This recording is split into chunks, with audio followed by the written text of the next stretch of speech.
Hello everyone, this is Prashant Singh. हम कर रहे थे घटना चक्र IDST मैगजीन को, जिसमें हमने नेशनल अफेयर्स यानी कि राष्ट्रीय परिदृश्य से रिलेटेड अब तक 5 लेक्चर कंप्लीट कर चुके हैं। यह हमारा राष्ट्रीय परिदृश्य से रिलेटेड छठा लेक्चर होने वाला है, जिसका पहला टॉपिक है 5 राज्यों में विधानसभा चुनाव 2023। तो बात है नवंबर 2023 की, जब 5 राज्यों जो कि छत्तीसगढ़, मध्य प्रदेश, मिजोरम, राजस्थान और तेलंगाना है, वहाँ पे विधानसभा चुनाव संपन्न हुए। अब हम एक एक करके एक एक स्टेट के विधानसभा चुनाव के बारे में देखेंगे। तो बात सबसे पहले छत्तीसगढ़ विधानसभा चुनाव की। तो छत्तीसगढ़ में जो विधानसभा सीटें हैं वो कितनी हैं? तो 90 सीट्स हैं छत्तीसगढ़ में, ठीक है। जिसमें से 10 सीटें SC, 10 सीटें शेड्यूल कास्ट के लिए यानी कि अनुसूचित जातियों के लिए, और 29 सीटें ST के लिए यानी कि अनुसूचित जनजातियों के लिए रिजर्व हैं। अगर बात करें छत्तीसगढ़ चुनाव की, तो इसका शुभांकर जो है था, इसका शुभांकर चुनाई चिरई को घोषित किया गया था, ठीक है। यहाँ छत्तीसगढ़ में किसकी सरकार बनी? तो BJP की सरकार बनी, ठीक है।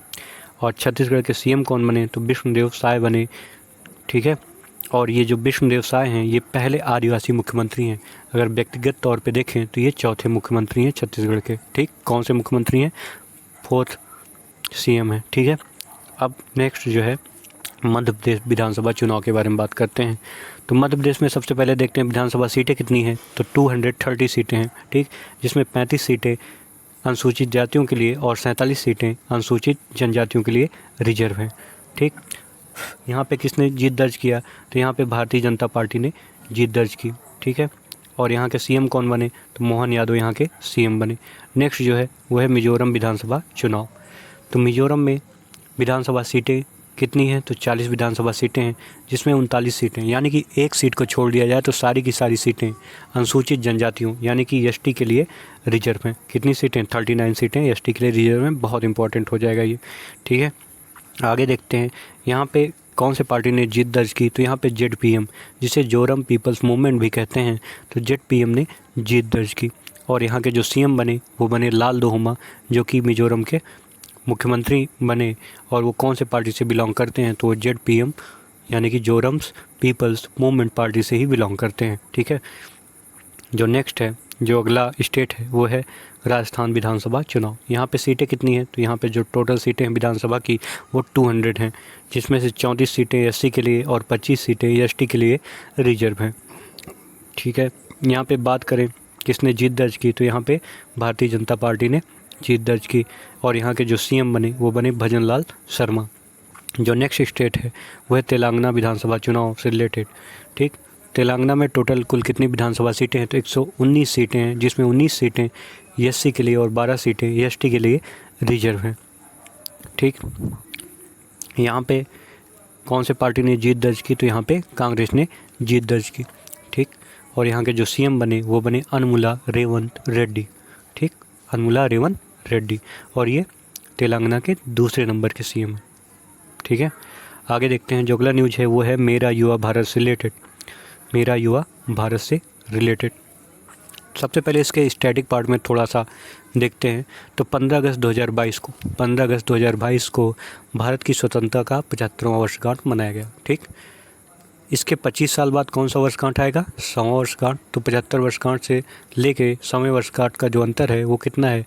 25 ईयर। तो ये जो 25 साल का अंतर है, इसी को हम अमृतकाल की संज्ञा देते हैं। किसकी संज्ञा देते हैं? अमृतकाल की। इसी 25 साल में भारत को क्या करना है? भारत को अमृत भारत बनाना है। भारत को क्या करना है? भारत को अमृत भारत बनाना है, ठीक है। तो कब तक? 25 साल बाद। अगर 75 में 25 जोड़ेंगे तो कितना हो जाएगा? मतलब 2022 में अगर हम 25 जोड़ेंगे तो 2047 हो जाएगा। तो हमको 2047 तक भारत को अमृत भारत बनाना है, ठीक। इसके लिए क्या किया? इसके लिए सरकार ने मेरा युवा भारत कार्यक्रम को लॉन्च किया। अब मेरा युवा भारत कार्यक्रम क्या है? मेरा युवा भारत कार्यक्रम रर्बन युवाओं को एक मंच पे लाने के उद्देश्य से लाया गया है। अब रर्बन क्या है? रर्बन है रूरल प्लस अर्बन, यानी कि ग्रामीण प्लस अर्बन। ये जो ग्रामीण प्लस शहरी दोनों युवाओं को एक मंच पे लाया जाए, जिससे कि भारत को अमृत भारत बनाया जा सके, ठीक है। अब देखते हैं ये इतना चर्चा में क्यों है।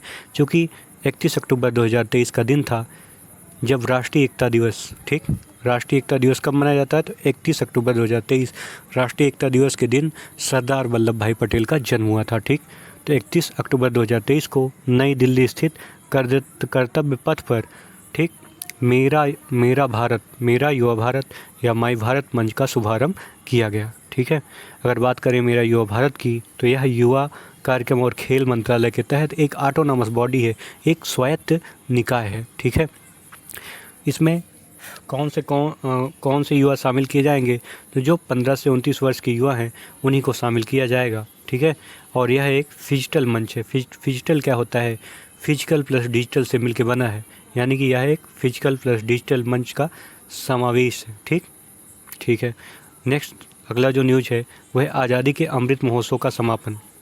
ठीक है, सबसे पहले ये आज़ादी का अमृत महोत्सव है क्या, तो स्वतंत्रता के 25 वर्ष पूरे होने के उपलक्ष्य में जो भारत की उपलब्धियां थी, यानी कि जो भारत के लोगों की संस्कृति थी, उनकी जो उपलब्धियां थी और जो भारत का गौरवशाली इतिहास है, उसको याद करने के उद्देश्य से आज़ादी का अमृत महोत्सव मनाया गया। ठीक, अमृत महोत्सव के दौरान कुछ विशेष जो है दिन भी मनाए गए, जैसे 15 नवंबर को जनजाति गौरव दिवस के रूप में मनाने की घोषणा की गई। ठीक, कब, 15 नवंबर को। 26 नवंबर को क्या किया गया, 26 नवंबर को वीर बाल दिवस मनाने की घोषणा की गई। अब 26 नवंबर किस लिए इम्पोर्टेंट है, क्योंकि साहिबजादा जोरावर सिंह और साहिबजादा फतेह सिंह, जो कि गुरु गोविंद सिंह के लड़के हैं, ठीक, उनकी शहादत में वीर बाल दिवस कब, 26 नवंबर को मनाने की घोषणा की गई। इसी के साथ ही 14 अगस्त को विभीषका स्मृति दिवस मनाने की घोषणा की गई। ठीक है, अब देखते हैं ये न्यूज़ में क्यों है, क्योंकि 31 अक्टूबर 2023 को, कब, 31 अक्टूबर 2023 दिन वही, यानी कि एकता दिवस के अवसर पर, नेशनल यूनिटी डे के अवसर पर नई दिल्ली स्थित कर्तव्य पथ पर, ठीक, मेरा माटी मेरा देश अभियान की अमृत कलश यात्रा के समापन समारोह में भाग लिया। किसने लिया, मोदी ने। किसने लिया, मोदी ने। 31 अक्टूबर 2023 को प्रधानमंत्री नरेंद्र मोदी ने नेशनल यूनिटी डे के अवसर पर नई दिल्ली स्थित कर्तव्य पथ पर मेरा माटी मेरा देश अभियान की अमृत कलश यात्रा के समारोह में भाग लिया। ठीक है, अब इसी के कार्यक्रम के साथ ही आज़ादी के अमृत महोत्सव का समापन भी हो गया। तो अमृत महोत्सव का समापन कब हुआ, वही यूनिटी डे के दिन, 31 अक्टूबर 2023 के दिन। ठीक है, अगर बात करें आज़ादी के अमृत महोत्सव की, तो ये कब स्टार्ट हुआ था, ये 12 मार्च 2021 को लॉन्च हुआ था। ठीक, 12 मार्च 2021 को आधिकारिक रूप से लॉन्च हुआ था। ठीक है, आज़ादी के अमृत महोत्सव के समापन के अवसर पर प्रधानमंत्री नरेंद्र मोदी ने क्या किया कि शीर्ष प्रदर्शन करने वाले 3 राज्यों और केंद्रशासित प्रदेशों के साथ साथ मंत्रालय विभागों को आज़ादी का अमृत महोत्सव पुरस्कार प्रदान किया। ठीक है, तो अब देखते हैं एक एक करके आज़ादी के अमृत महोत्सव के दौरान कौन से राज्य हैं जो उत्कृष्ट प्रदर्शन करने वाले हैं। राज्य के साथ साथ केंद्र शासित प्रदेश भी शामिल हैं। ठीक है, तो जो टॉप पे रहा वो JNK रहा। ठीक है, और जो दूसरे स्थान पे रहा वो गुजरात, और तीसरे स्थान पे हरियाणा और राजस्थान को रखा गया। अगर मंत्रालयों की बात करें तो शीर्ष 3 मंत्रालय कौन से हैं, तो सबसे टॉप पे जो रहा वो था केंद्रीय विदेश मंत्रालय। ठीक है, जो दूसरे स्थान पे रहा वो रक्षा मंत्रालय यानी कि डिफेंस मिनिस्ट्री रहा, और जो तीसरे स्थान पे रहा वो केंद्रीय रेल मंत्रालय एवं केंद्रीय शिक्षा मंत्रालय रहा, यानी कि रेल एंड एजुकेशन मिनिस्ट्री रहा। ठीक है, 31 अक्टूबर 2023 को, कब, 31 अक्टूबर 2023 को प्रधानमंत्री नरेंद्र मोदी ने नई दिल्ली स्थित कर्तव्य पथ से अमृत महोत्सव मेमोरियल का भी शिलान्यास किया। किसका, अमृत महोत्सव मेमोरियल का शिलान्यास। अब देखते हैं मेरा माटी मेरा देश, जो अगला टॉपिक है हमारा वो क्या है, मेरा माटी मेरा देश। ये क्या है, यह एक देशव्यापी और लोकाभिमुख अभियान है। ठीक है, यह भी 75 वर्ष पूरे होने के उपलक्ष्य में आयोजित किया गया है। ठीक है, यह आज़ादी के अमृत महोत्सव का समापन था। क्या था ये, आज़ादी के अमृत महोत्सव का ही समापन था। इसके तहत क्या किया गया कि अलग अलग, मतलब ये जो शहादत हुई है हमारे वीरों की, जवानों की, अलग अलग जगह से मिट्टी लाए गए और उनको जो है कलेक्ट करके रखा गया। ठीक है, तो ये किस लिए था, ये था वीरों और वीरांगनाओं को श्रद्धांजलि अर्पित करने के लिए, श्रद्धांजलि देने के लिए। ठीक है, जिन्होंने देश के लिए सर्वोच्च बलिदान दिया है। इसकी जो टैगलाइन थी बहुत इंपॉर्टेंट है, इसकी जो टैगलाइन है वो है मिट्टी को नमन, वीरों को वंदन। ठीक है, आगे देखते हैं जो हमारा अगला न्यूज़ है वो है नमो भारत ट्रेन, भारत की पहली रैपिड रेल सेवा। सबसे पहले हम देखते हैं ये रैपिड रेल सेवा क्या होता है, ठीक है। RRTS क्या होता है, क्षेत्रीय रैपिड ट्रांजिट प्रणाली, जिसे रीजनल रैपिड ट्रांजिट सिस्टम कहते हैं, ठीक है। ठीक है, ये जो RRTS है ये NCR राष्ट्रीय राजधानी क्षेत्र से रीजनल नोड्स को जोड़ेगा, ठीक है। ठीक है, और यह एक रेल बेस्ड प्रणाली होगी, ठीक। ठीक है, अब इसकी तुलना अगर मेट्रो से करें, ये मेट्रो की तुलना में 3 गुना अधिक स्पीड से चलेगा, ठीक है। RRTS जो होता है ये कहें तो ये इंटरसिटी कनेक्टिविटी को दर्शाता है। मेट्रोज क्या होती हैं, वो जनरली एक ही सिटी में चलती हैं, बट ये जो RRTS है वो एक सिटी से दूसरे सिटी को जोड़ने का काम करेगा, ठीक है। अगर बात करें RRTS के अंतर्गत, तो इसके अंतर्गत 8 RRTS गलियारों का विकास किया जा रहा है, ठीक है। अब कौन कौन सा, ये सारा याद करना इम्पोर्टेंट नहीं, बट 8 याद करना बहुत ज़्यादा इम्पोर्टेंट है। और ये दिल्ली गाज़ियाबाद मेरठ, ये इम्पोर्टेंट है क्योंकि इसका अभी उद्घाटन हुआ है। और जो दूसरा है दिल्ली गुरुग्राम, ठीक है, दिल्ली पानीपत, दिल्ली फरीदाबाद, बल्लभगढ़, पलवल, गाज़ियाबाद खुर्जा, दिल्ली बहादुरगढ़ रोहतक, गाज़ियाबाद हापुड़, दिल्ली शाहदरा बड़ौदा, ठीक, बड़ौद, दिल्ली शाहदरा बड़ौद, ठीक है। ठीक है, आगे देखते हैं। सबसे पहले ये न्यूज़ में क्यों है, क्योंकि 20 अक्टूबर 2023 के दिन नरेंद्र मोदी ने उत्तर प्रदेश के गाज़ियाबाद स्थित, कहाँ स्थित, गाज़ियाबाद स्थित साहिबाबाद रैपिड एक्स स्टेशन पर दिल्ली गाज़ियाबाद मेरठ RRTS गलियारे के प्राथमिकता वाले खंड प्रायोरिटी सेक्शन का उद्घाटन किया, ठीक है, इसलिए ये न्यूज़ में रहा, ठीक।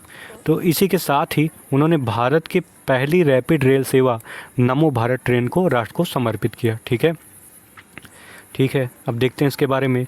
ये साहिबाबाद से दुहाई डिपो को जोड़ने वाली नमो भारत रैपिड एक्स ट्रेन, ठीक, होगी, जिसे जो है प्रधानमंत्री मोदी ने हरी झंडी दिखा के रवाना किया, ठीक है।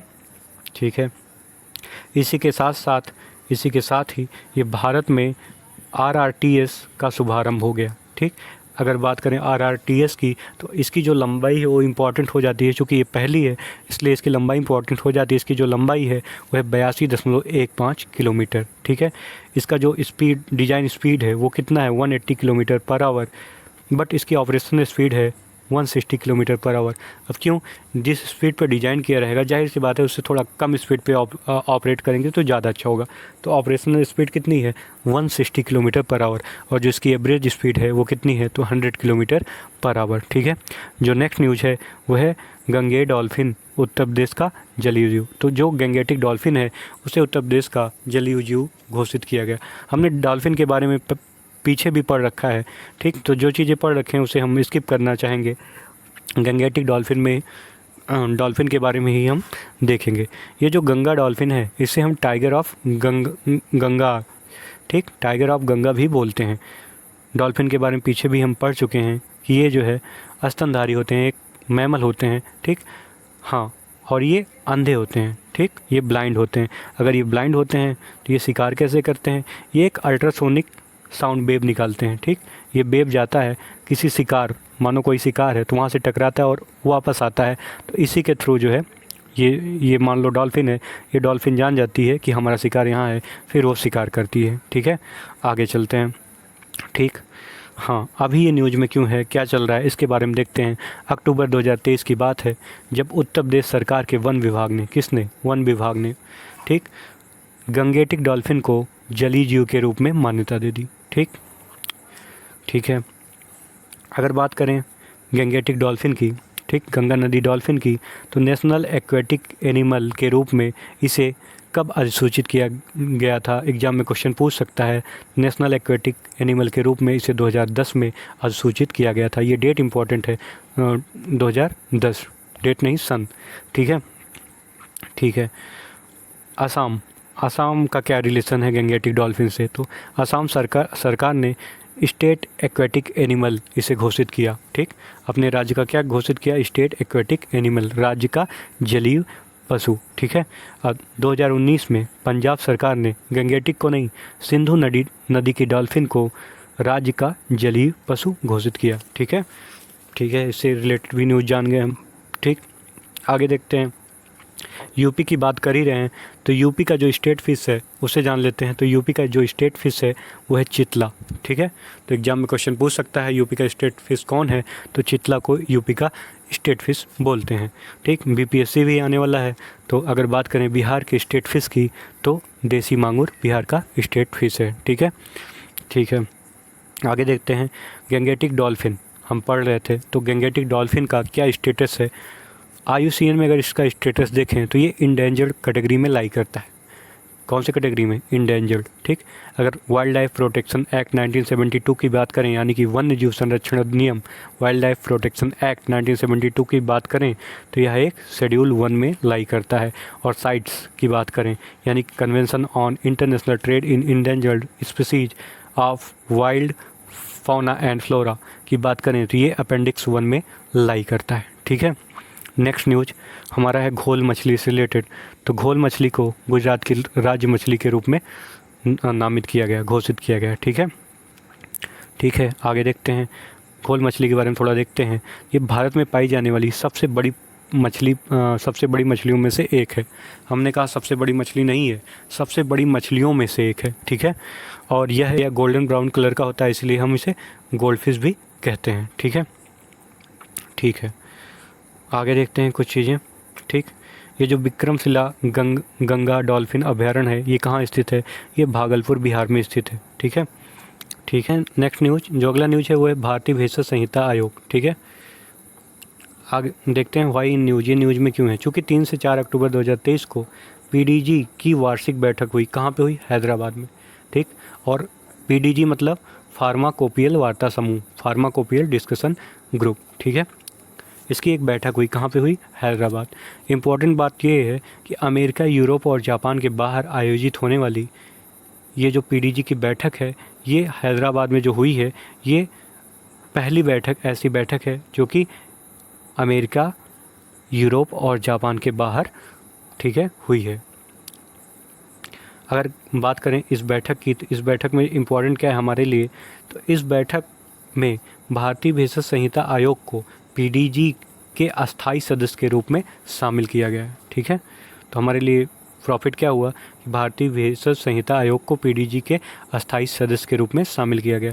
WHO यहाँ पे पर्यवेक्षक बना बैठा है। ठीक है, पर्यवेक्षक कौन है, तो WHO। अच्छा, ये जो शामिल हुआ है इससे हमको फ़ायदा क्या होने वाला है, तो PDG अगर IPC में शामिल हो जाएगा, हो गया है, तो इससे जो हमको फ़ायदा होने वाला है वो ये है कि हमारा जो है इंडिया जो है वो वैश्विक मानकों के अनुरूप दवाओं के गुणवत्ता मानकों को डिजाइन करेगा। ठीक है, ठीक है, और अब क्या होगा कि इसके प्रयोग से घरेलू और वैश्विक बाज़ारों के लिए जो हमारे द्वार हैं वो खुल जाएंगे। ठीक, विश्व स्तरीय फार्मास्यूटिकल उत्पाद तैयार हो सकेंगे। ठीक।